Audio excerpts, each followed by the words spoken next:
is Breaking News from CBS News Chicago. Good afternoon. I'm Marisa Vedra. We are breaking into programming today to bring you an update on the mass shooting in River North that killed 4 people and injured at least 14 others. Right now, Mayor Brandon Johnson is speaking. Let's listen in for an update on weekend safety as well as that mass shooting. We stand here today certainly frustrated and angered by this senseless and cowardice act of violence. Last night, our city suffered 2 devastating mass shootings. One on the far south side that left 4 victims hospitalized. The other was in River North that took 4 lives, and there are 14 people who are still currently hospitalized. Our hearts are with the families of the victims, and we are praying for full recovery for all of those who were shot.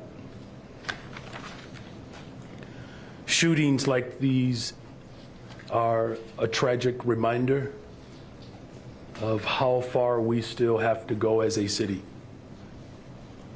Shooting into a crowd of people that's not the best of who we are as a city. It's unacceptable, and we will not stand for that in the city of Chicago. We are frustrated, but we are also grieving. We will not rest until there is full accountability. I'm calling on any Chicagoan who has any information about these mass shootings. I'm calling on anyone who has information to come forward. Come forward to help us find these individuals and bring them to justice. It is going to take all of us to stand together against violence. That is why we say that the job of keeping our city safe is not finished. But furthermore, we are still determined, more determined now than ever, to not allow these events to take us backwards. We cannot allow these types of acts of violence to escalate or be normalized. We are mobilizing now to make sure that this incident does not return and bring about more violence. Our Chicago Police Department is working with the families, and victim services are being provided and resources to the families of these victims. Today is certainly a difficult day for our city. We all need to continue to come together and work even harder to stem this senseless violence. I'm grateful to our first responders who showed up the way they always do, as heroes, saving lives and bringing calm to what was a very chaotic event and scene last night. And with that, I'm appreciative of the Superintendent of the Police Department, Larry Snelling, and he will speak to you more about these incidents.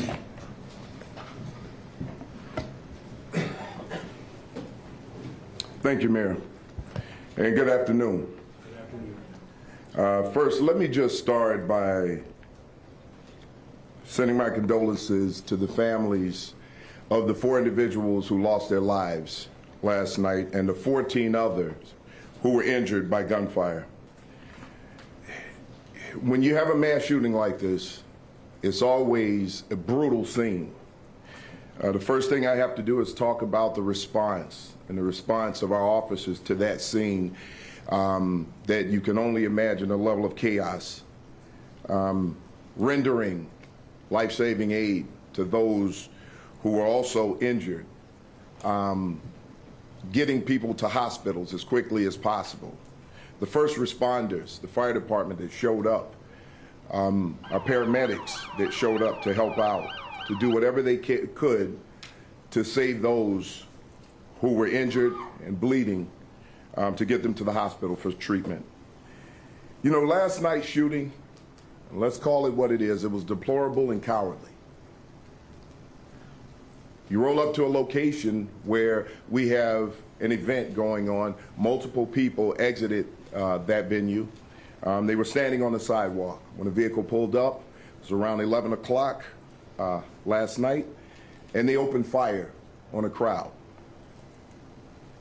They didn't care who was struck, and in a matter of seconds, they were able to shoot 18 people in a matter of seconds, taking 4 lives. The victims who lost their lives, 4, a 24-year-old male, a 25-year-old male, 26-year-old female, and a 27-year-old female, lost their lives with this senseless shooting. 14 others were injured by gunfire. Now, currently, our detective division is working extremely hard to get to the bottom of this. We as the Chicago Police Department want to make sure that we bring justice to these families, but we also want to make sure that we take individuals who are this violent and this careless off the streets. It's important to all of our residents of Chicago and for anywhere else in this country to remove these types of individuals from the street.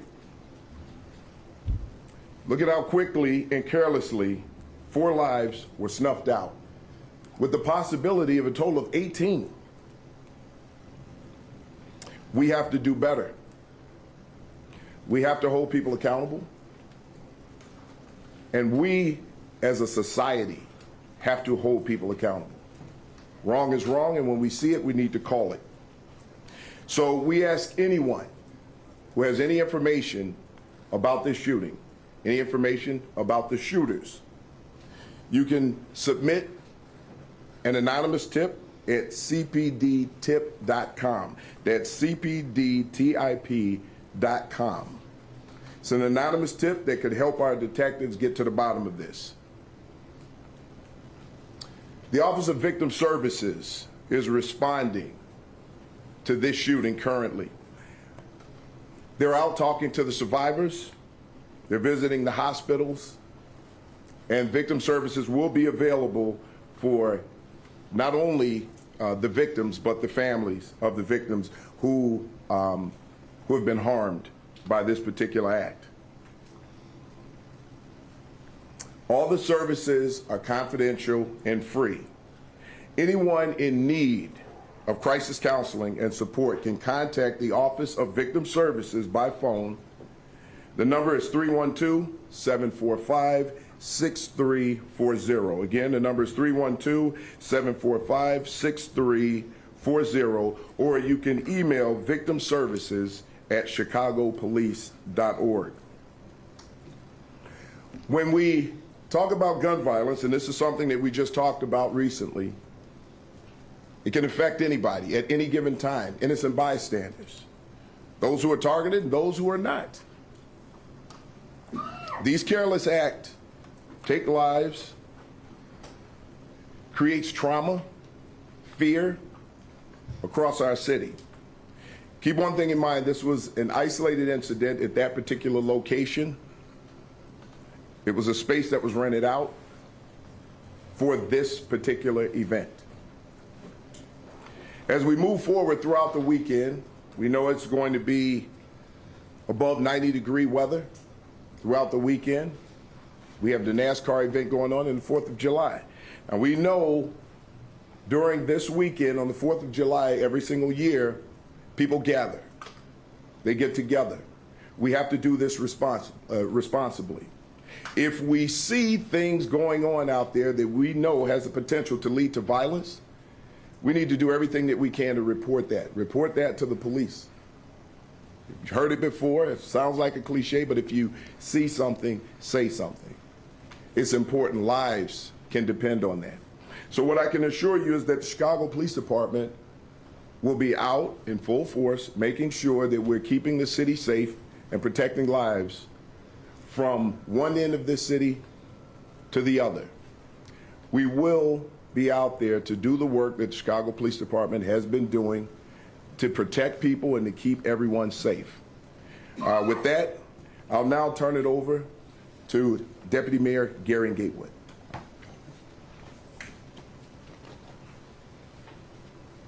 Good afternoon. As both the mayor and the superintendent have highlighted, the tragic events of last night have shaken our city. It is important to know that the victim services that will be provided, along with the Chicago Police Department, we have activated our incident response protocol. This protocol works with the Chicago Department of Public Health, our partners on the ground who will canvass that area and also canvass the areas of victims throughout the city. Because obviously those victims did not live in the area of this tragic incident. So we will canvass the areas of the victims and provide support there.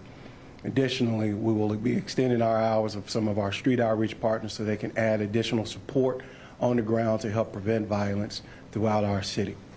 As both the mayor and the superintendent have stated, it's important that Chicagoans know it is our responsibility to keep them safe, and the only way we do that is by working together to keep each other safe. Our goal is to hold people accountable for the harm that they caused to our city last night. We don't need to normalize this because it is not normal. It is not okay. We're going to do our work to make sure these people are held accountable. We're going to do our work to make sure we can surround our arms around victims, provide services for those who need it. And I just want to take a moment to thank the first responders who were on the ground last night and early into this morning. Incredible work, and their fast actions helped save a lot of lives on our streets last night. So they were out there, they were responsive, and that was helpful, and it was always going to be helpful. So our teams will be in full mode, full display mode this weekend and throughout to respond to any things that we're seeing throughout the city. Our executive director of the Office of Emergency Management and Communications has activated the Emergency Operations Center. We also have our Summer Operations Center activated this weekend as well. So every agency in the city will be in coordination to make sure Chicagoans remain safe. And with that, I will turn it back over to Mayor Brandon Johnson. Okay. We have Thank time. you, and I forgot to acknowledge Mr. Mike Milstein, the Deputy Director.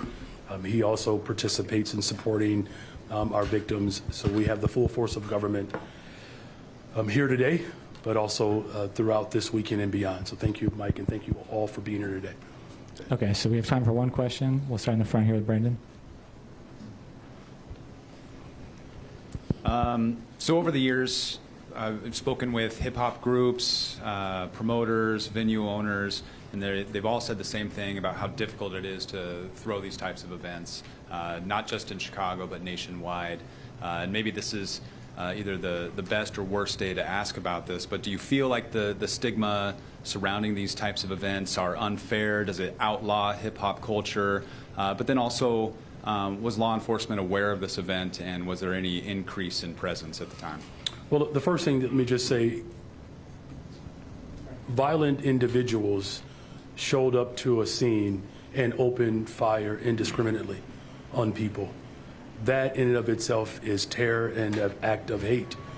That's what we're focused in on right now. It's that these individuals who are responsible have to be held accountable, and to the people of Chicago, anyone that knows anything about what was involved last night, they should come forward, because we've worked too hard as a city to build safer communities. And as the superintendent has indicated, in this isolated incident, we cannot allow that incident to define us as a city, and it doesn't define us as a city.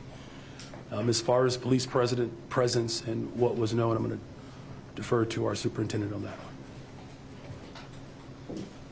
Yeah, just to answer your question on a couple of things. You know, one, it's like anything else. If you had an Airbnb across the street from your home, you would want to make sure that the people who are renting it out know and understand who they're renting it out to. That's one.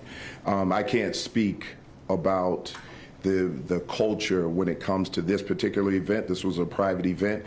This wasn't something that was on the police department's radar because it is a private event.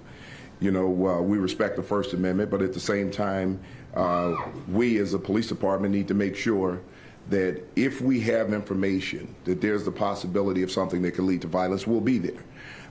So those questions are a little hard to answer, but when we know that there's a possibility that something some violence could occur as a result of something like this, we're there.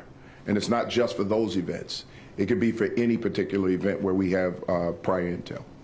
And I just want to add the disclaimer that the deadliest mass shooting Yeah, very good. Thank you. Superintendent, I know you said this was an isolated event. Are you looking at this venue to possibly shut it down, to give them some citations? Is there any talk about that? There's already a summary closure. So right now, it's been closed. And until we get to the bottom of this, I mean, we had 18 people shot at this location. There is a summary closure in place, and we're going to continue with our investigation. I mean, right now, we're working with our federal partners. The ATF, our CJIC Center, is doing the investigation on the shell casings. We're working diligently to make sure that we get to the bottom of this. Superintendent, I guess I'd like to ask this of you, but maybe if the mayor wants to weigh in as well.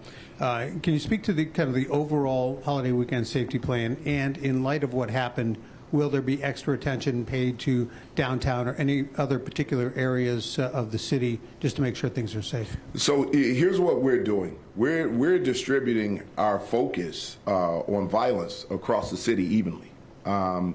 We obviously, where we know that there's a greater potential for danger, for violence, we have a more laser-focused initiative when it comes to that. But at the same time, we're making sure across the city as a whole that we have a focus, because it is the 4th of July. I mean, violence could spike up anywhere, and we want to make sure that we have enough resources in these locations to get it done. Now, do we have plans around particular areas? Yes. And those plans are around the areas where we know most likely people will gather. You know, our beaches, the lakefronts, parks, things of that nature. We want to make sure that we keep those locations safe, because you'll see an increased number of people in those locations. But we have resources out everywhere, and it's not just the Chicago Police Department. We've reached out to some of our partners across the city to make sure that we have additional help. We've also reached out to our community members to make sure that they understand that they need to take a part in this and get information to us when they can. Superintendent, I know you mentioned this wasn't. I'm sorry. Sorry, Mr. Mayor. No need to apologize. I just want to add one other thing to everything that Superintendent Stelling said is absolutely right. Strategic deployment throughout the city of Chicago. That includes expanding the hours of our CVI workers. We're going to expand those hours to 3 a.m. And then we have our entire summer safety operations site where all of our agencies are working collectively together to ensure that we keep people safe throughout the city. Please, you had a question for the superintendent? The question is, was any particular individual targeted at the River North incident? Wojo, we don't know right now. That's part of the investigation.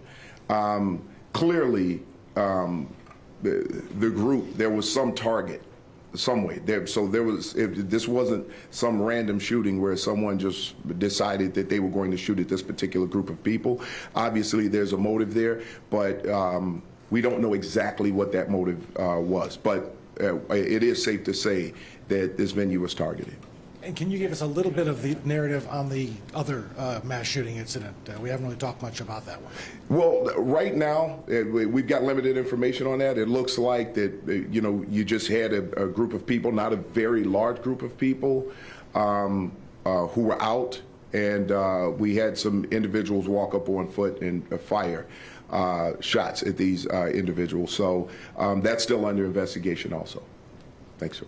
Hi, Superintendent. Can you speak to the conversations happening right now that this is tied to 2 specific gangs and concerns about retaliation considering that? Well, I won't speak to, because again, it's still under investigation, but what I can tell you is this.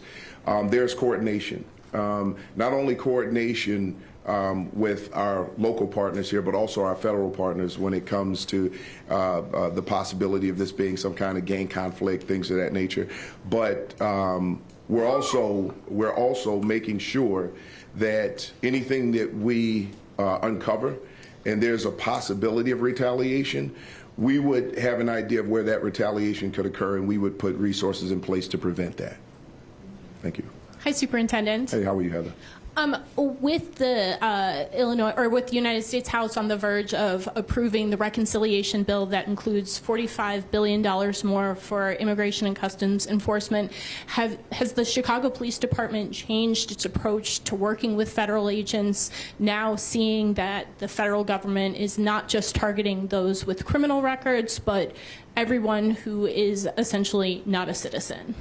Well, Heather, that would that you'd have to be a lot more specific with that question when you ask changing our relationship with our federal partners. Right now, our relationship with our federal partners is centered around violent crimes and our response to violent crimes and violent criminal acts. That's how we work with the federal government. We don't work with the federal government when it comes to immigration. We are strictly prohibited from doing that. We don't ask people about their status. And let me just make one thing clear, and this is one of the things that's a little upsetting to me about this idea that the Chicago Police Department is working in immigration enforcement. When we do that, what we're doing is we're stoking fears in those people here who may be undocumented, who are also victims of crime. And they're less likely to call us to report those crimes because they're afraid that we're going to do something that we're not doing. So I just want to be clear to everyone that the Chicago Police Department does not enforce immigration. We do not work with ICE when it comes to immigration enforcement. And we want to make sure that everyone in this city who is a victim of a crime has the opportunity to call us without fear and report that crime so justice can be served. Thanks, Superintendent. I'm wondering if you have any information on how many gunmen possibly in the River North shooting last night, what type of weapon or weapons were used, and when there's any arrests at this point. Well, right now we do know that there's a possibility that there was a rifle used in this. There were 2 different calibers of shell casings recovered. To the number of gunmen, we're not sure. I'm not sure right now. I don't want to get ahead of that investigation because it's still being investigated. They're still pulling down camera footage and going through these things. So until we have more concrete facts, I can't give you an exact number, but there were multiple shell casings found at the scene. Superintendent, can you talk about where specifically the canvassing is happening, since no one involved was from River North? Where exactly are cops focusing their investigations today in the city? Well, first off, the investigation starts at the scene because it is a crime scene. Inside, outside of locations. Some of our squad cars are part of a crime scene where our officers took people to the hospital and they were bleeding inside of our squad cars.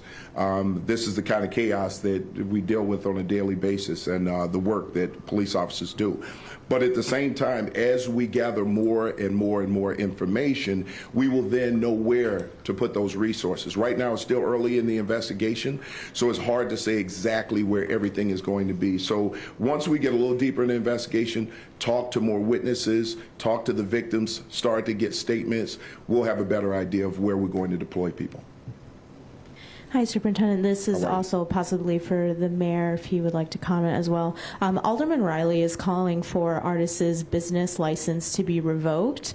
Their license is related to operating a restaurant. They don't have a public place of amusement license or liquor license. And as you mentioned, the space was rented out. Some would say that the owners could have never predicted that this could have happened outside of their establishment. Is it too soon to consider revoking the business license in its entirety, and do you support that? Well, here's what I'll tell you right now. It's still early. We still need to do a full investigation. However, right now there is a summary closure. I believe that that's the right thing to do at this very moment, just to ensure that while we're doing this investigation, nothing else happens, right? It's all a part of the investigation.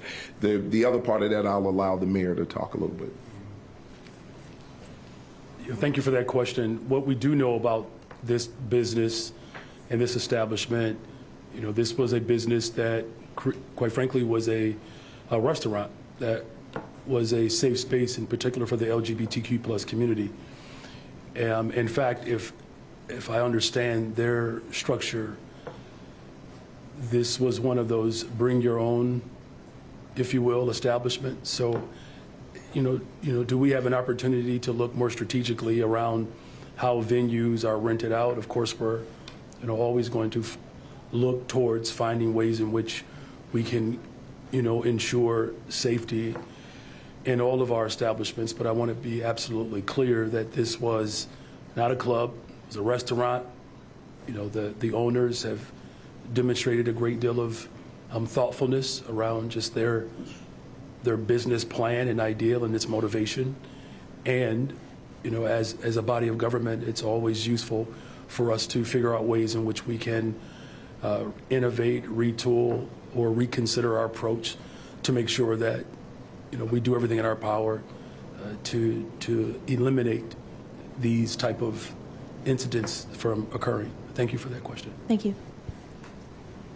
My question is for Superintendent. In the past, you have mentioned that you guys work with nonprofit organizations over at the neighborhoods to prevent or fight violence. Can you elaborate about what type of coordination are you working on for this weekend, especially in areas where we know or see more shootings, Little Village, back of the yards? Can you elaborate on that? The mayor actually talked a little bit about that earlier with the CVI workers. Look, each one of our district commanders has contact with CVI workers. These community violence interrupters are out there. They're engaging with people in the communities. There are times where when we're in the downtown area with the young people, we have had CVI show up along the beaches. It's important work, but it's also important to have our community members, because you also have community leaders who are out there doing similar work. So it's going to take everybody. So it is a part of the strategy. It's always a part of the plan. When we convene every Wednesday with our ComStat, we look at districts and we see how they're utilizing those resources to make sure that they're in place, and we're all working in lockstep. Yeah, go ahead.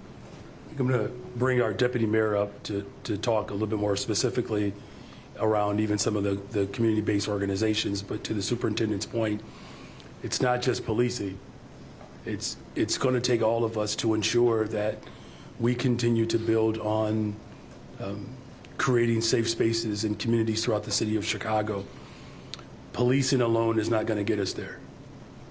So I appreciate the question, especially because we are expanding and extending the hours of CVI so that these community violence interrupters can be in places strategically and longer to provide more support within these communities. But Deputy Mayor Gatewood, do you want to talk a little bit more about just the summer safety strategy, particularly around other community-based organizations?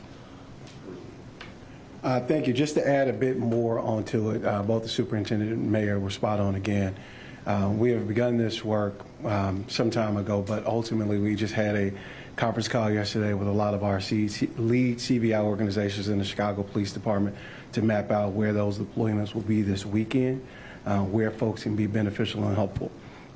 Internally in the mayor's office, on the mayor's office of community safety particularly, there are incident response leads who have the responsibility to respond to mass shootings, tender age shootings, and they coordinate those services across multiple agencies. Just yesterday we attended a peacekeeping graduation with UCAN. I spoke to the chief executive officer of UCAN this morning. While they don't cover the downtown area, they're going to be expanding their resources throughout this entire weekend to provide more support. I also talked to Sam Castro out of INVC, the Institute for Nonviolent Chicago.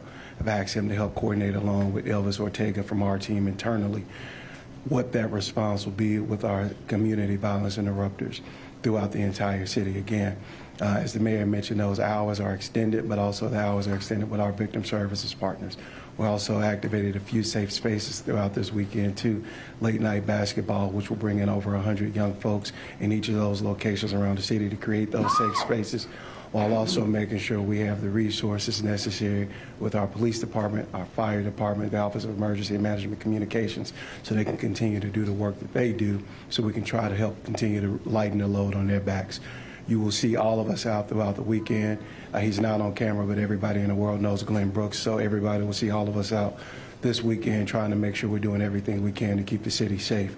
Beyond this weekend, we're going to continue our coordination. As I mentioned earlier, the Summer Operations Center, that group meets every Friday, Saturday, and Sunday to walk through every issue that is impacting the city, every issue in violence, every large-scale event. How can we respond to that? What additional resources are needed? How do we tweak resources from the day before? So if something happened the day before that we need to adjust our plan to, we use that call as a place to do it. We also have strategy calls daily with the superintendent, the chief of patrol, the commissioner, Annette Nance Holt, and also Frank Velez from OEMC. That is on the government side. On the community-based organization side, each of our agencies works hand in hand with them to make sure, one, we know what time they will be in locations, what we can expect from their coverage, and then we make sure they have points of contact with Director Glenn Brooks, the Director of Violence Prevention and Community Safety, Manuel Whitfield, from our team. So one, we also have those points of contact consistently so everybody knows who to call when something happens. The superintendent mentioned the CPD and CVI professional understanding. When we first came in as a team, that was in a few districts. It's been expanded to almost every single district in the city of Chicago. So when something happens, there's additional support on the ground to provide resources and victim services to those families so the Chicago Police Department can continue to do their job of not only providing victim services support to those families, but helping solve those crimes to bring closure to those families and help continue to drive violence down in our city. So I hope that provided some more detail. Courtney, last question. Superintendent Snelling, are you able to elaborate a bit on why statistics show that shootings and murders are up in the 18th district, what that may be attributed to, and why crime is down, while crime is down citywide, and what's being done specifically to address maybe some hotspots or areas that are contributing to those numbers that we're seeing in the 18th? Well, one of the things that I can tell you is that when you look historically at the 18th district, there wasn't a huge number of shootings. So if you had 2 shootings last year and you've got 4 this year, you got 100% increase. However, that's not making an excuse for any of it. We analyze these things as we go along. We look for conflicts. We look for patterns of practice, or we look for patterns in general. Could be robbery related. Any of those things could be issues. I'm not saying that's exactly what it is, but we do our research on it. We sit with our district commander and everyone in the central business district, and we attack these problems based on putting resources in the right places. So we have to do a little more research because we're halfway through the year to determine what all of those factors are. But we are working very hard to make sure that we keep crime down throughout the city. And we do that, and I have to mention a couple of things. You know, our Chief of Patrol, John Hine, who works really hard in making sure that the city is safe, showing up to these scenes, showed up there last night. You know, Chief DeVries from Counterterrorism following up with intel, and our Chief of Detectives, Antoinette City, is following up just in incredible ways with the detective division. The leadership there has just been absolutely great. Glenn Brooks being on the ground. And then our partners up here, Mike Milstein, Deputy Director over Victim Services, overseeing that. You know, Commissioner Holt, you know, just can't say enough about her and her team and how we work together, how they show up to make sure that we're all working together to clear that scene. And Frank Velez, you know, over OEMC, the dispatchers there, without that coordination, this becomes much harder. So the partnership across the board up here has been, you know, absolutely great. The coordination with Deputy Mayor Gary Gatewood, the constant conversations with the mayor. It's across the board, responding to something like this is very important that we have all of those wheels turning.